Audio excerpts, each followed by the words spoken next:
Hey folks, welcome back. I'm your host, R.R. Slugger, and today I wanted to talk to you about something special that arrived in my P.O. box, Modulex. Riley was kind enough to send me some of her Modulex collection, and I'm so thankful she did. This stuff is amazing. Modulex is a distinct brick-based building system originally created by the LEGO Group in 1963. However, there are some important differences between the two. Firstly, you'll notice that they're quite a bit smaller, with each brick only measuring 5 millimeters wide and 5 millimeters tall.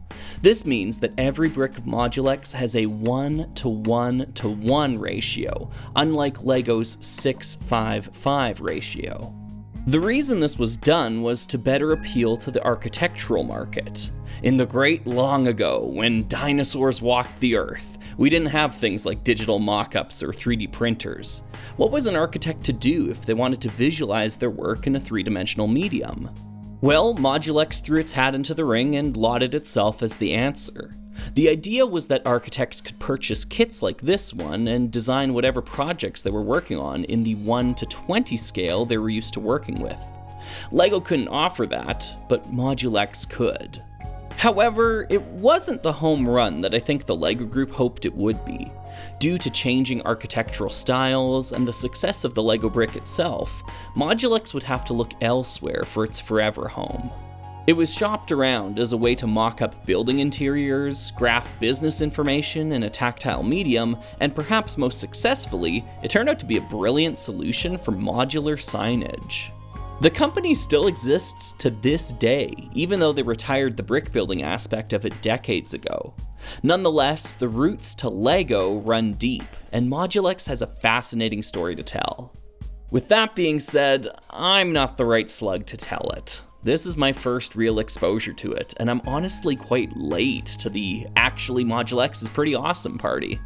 Peter Dibble made a fantastic documentary about it a couple of years ago, and Maniac for Bricks was already talking about it online 5 years before that.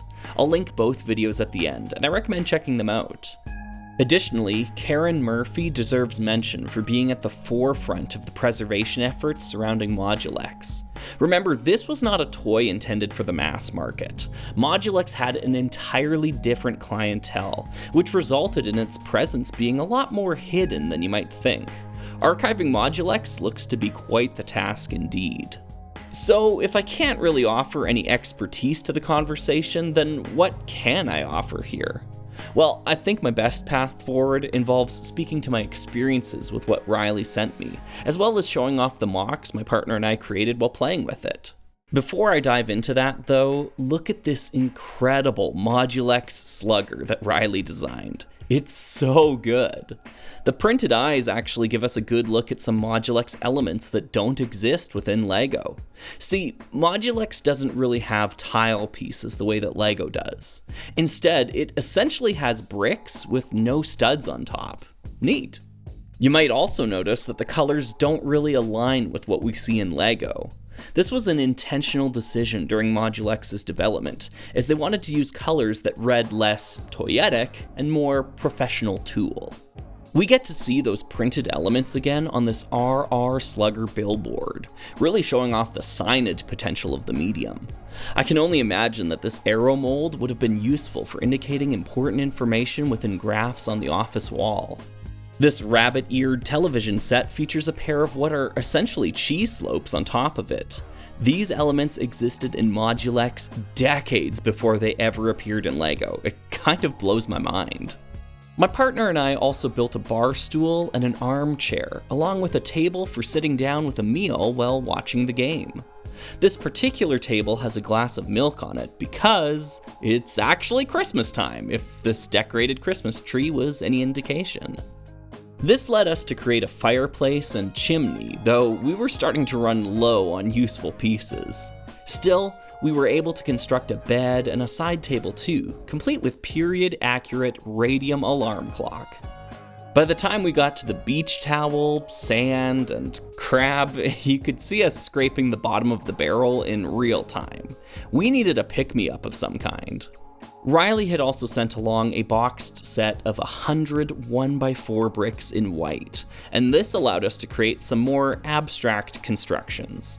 I tackled the Roman Colosseum while my partner worked on the Pantheon, albeit a little more disheveled than its true-to-life compatriot. Working with these white bricks reminded me of a LEGO architecture set that I own but have never opened. Perhaps a future livestream idea. Anyways, these were our creations. How do you think we did? Going into this, I knew that Modulex was smaller than regular LEGO pieces, but I don't think I was fully prepared for the reality of this until I actually held the bricks in my hand. These things are tiny. I'm not sure if brick separators exist for this system, but getting these elements apart again is laborious, I can tell you that much. All the same, I really appreciate that I was given this opportunity to experience Modulex firsthand. In order to commemorate this occasion, I present to you the first Modulex stop-motion animation on this channel.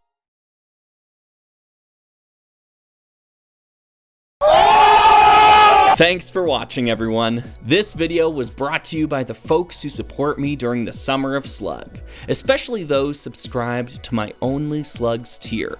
Folks like Hi, I'm Pies, who suggested that I should make an Iron Maiden reference when I announced the Time Drifters community theme, which I promptly forgot to do. Oops. I'm sure somewhere in time I remembered though.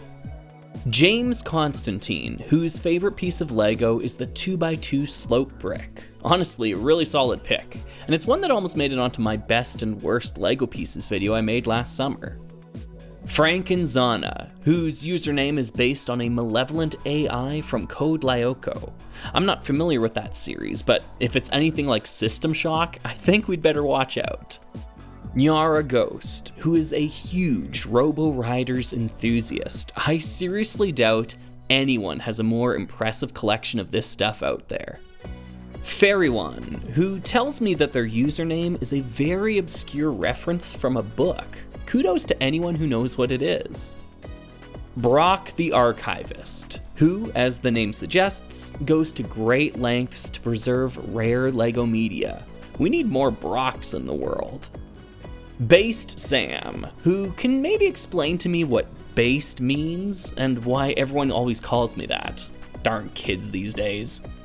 Omega Dot, who tells me that they've been using this username longer than most folks watching have been alive. I bet my pointing this out doesn't make them feel old at all. And lastly, Cap'n. Oh, Cap'n, my Cap'n. You used to call me Jim. Don't you remember Jim? These folks and many more deserve our thanks for making the Summer of Slug a reality. If you'd like to pitch in and show your support, the links are in the video description. I've been your host, RR Slugger, and I'll see you next time for another video.